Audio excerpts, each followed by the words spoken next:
Hello ladies and gentlemen, welcome to a smaller and less formal video than normal as like many of you, right now I'll be travelling through Endwalker to see what the story's culminated into. So today we'll be discussing a little and specific, yet no less important topic, all about how Final Fantasy XIV gets you really invested in both your character and the world at large. As always, like, subscribe, socials in the description, and let's begin. The most important thing to look at when discussing investment into a game is the link between yourself, the character, and the world in kind of that order. I say that as the character is the middleman between yourself and the game. As we haven't unlocked Sword Art Online technology just yet, you can't just be in the game world all by yourself. It must always be done by proxy through your character. So to be invested in a world, you naturally have to be invested in your own avatar. This interestingly doesn't flow both ways, however, as you can be invested in your own character, but not have that same connection with the world at large. Ultimately meaning that for a game to get you invested in it entirely, it first needs to get you invested in your own character before it then brings you into the game world through them. Final Fantasy XIV as a game is famously good for getting you invested into your character, world, and most importantly, the story. There is, in my mind, three major elements that FF does magically in order to accomplish this. First is that you normally only have a single blank character. Second is the MSQ. And thirdly, the supporting cast. So let's dive into what I mean by a single blank character and why that's important. Simply put, having the single character means that you don't split your attention. In most other MMORPGs like World of Warcraft, Guild Wars 2, or Star Wars The Old Republic, to access all of the content and specifically the story stuff, you need multiple characters. Whereas by comparison, when you log onto your Warrior of Light, you have access to basically everything. All the classes, all the professions, all the story, and the only reason you'd ever create another character is to have it on a different data center. But with those rules now changing in Endwalker, the few people who do have multiple characters will likely gravitate back to just one. So instead of your game time being across multiple alt characters you've got for raiding with different classes, trying a different story route, or just assessing a different set of professions, all that time is injected straight into your single character. As for your personal protagonist being a blank canvas,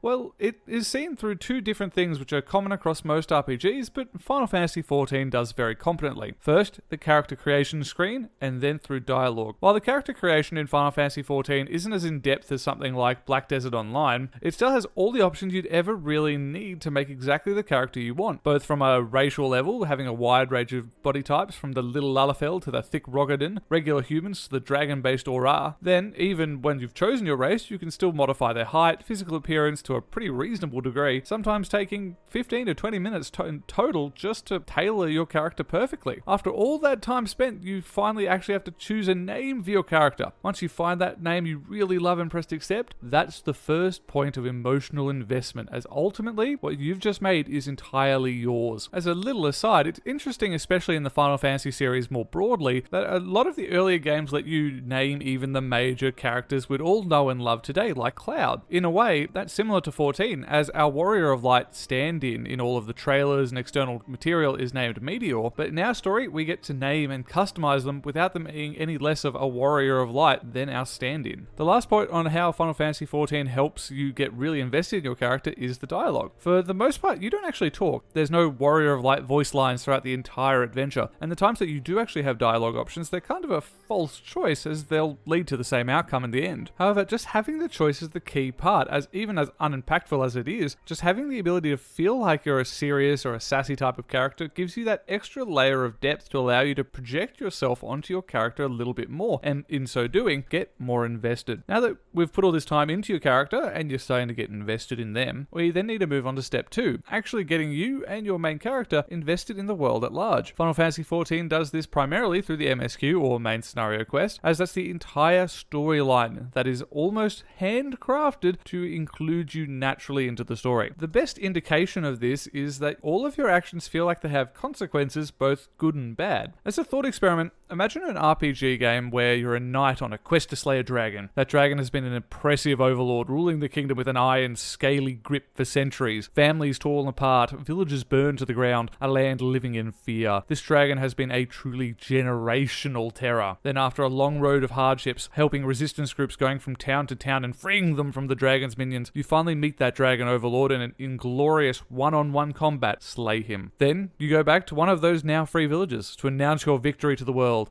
and nothing. The village is exactly the way you left it. Everyone treats you like a normal adventurer. The guards have swapped their tabards for the local colours and not that of the dragon, but even then it's basically the same character model. Just think of how that feels. A big waste of time, eh? Well, Final Fantasy XIV through the MSQ does the exact opposite of that. As the Warrior of Light, you become respected by your friends and feared by your foes. Battle plans are crafted with you specifically in mind to take out the highest of value targets. Your input and presence is requested at political summits, and all of the villains you face not only know your name, but know that you're an absolute powerhouse. You have an impact on the world, and with the story being as long as it is, you can see how the impact plays out in the long term as well, which simply adds to the brilliance of the MSQ. All of this was designed with you in mind, as on both a mechanical and narrative level, it was made to bring you into this massive Final Fantasy story with you as the star. Having that impact on the world and being a big part of this tale really does help bring you closer to both your character and the world. Now we get to the third thing, and the one that makes Final Fantasy XIV's ability to connect you into the world so special: the supporting cast. For this one, I'll focus specifically on the Scions of the Seventh Dawn as your primary teammates, but a lot of what I'll say about them applies basically to all of the characters you'll encounter in your time on Eorzea. Don't worry though, there won't be any story spoilers, so you can rest easy. There are 3 further elements that make each and every one of the Scions absolutely brilliant. First, they feel like actual people. Second, they're actually good at their job. And thirdly, you simply feel like a team. To start, each of the Scions have their own weaknesses, strengths, backstories, and different relationships between each other, and in some cases, agenda. You don't just rock up to the Waking Sands first day and they all instantly love you just for being the protagonist. No, like normal relationships with any person, it had to grow and develop over time. Throughout the story, each of these characters have felt multidimensional, and the relationships that we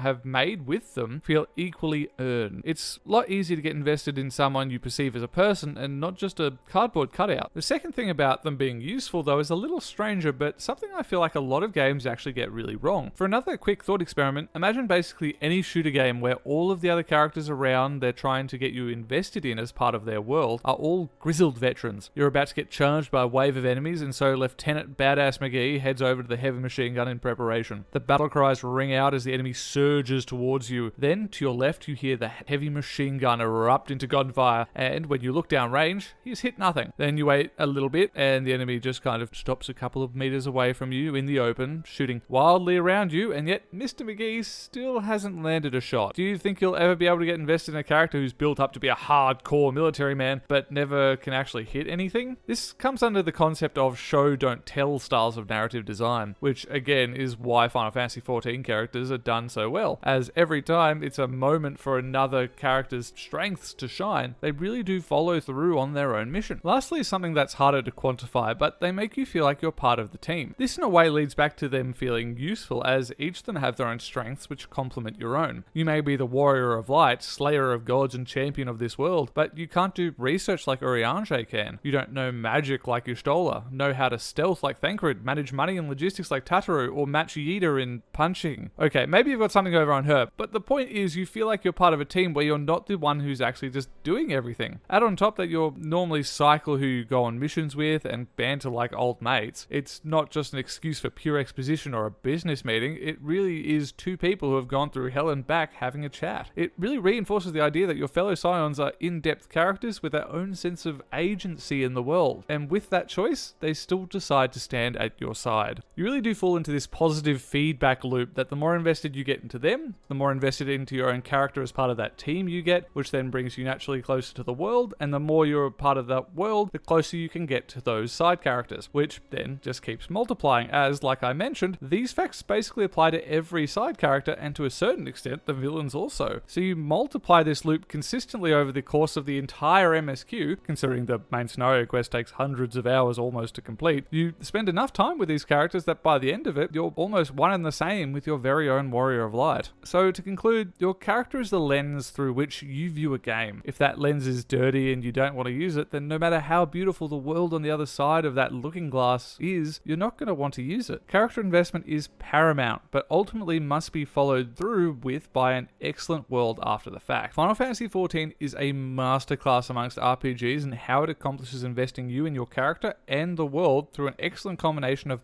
mechanically only really needing a single character, giving you free reign to truly make them your own Warrior of Light, the MSQ letting you experience the world, and finally having characters that make you want to love them. I'm beyond excited to see what the end of this story arc is, and I know I'll have my own trusty Warrior of Light there alongside me the whole way. Thank you again, ladies and gentlemen, for watching. If you've made it to the end, please like, subscribe, and if you're interested in joining a little bit of a community, then the Discord's in the description as well. But no matter what you choose to do, have an absolutely wonderful day.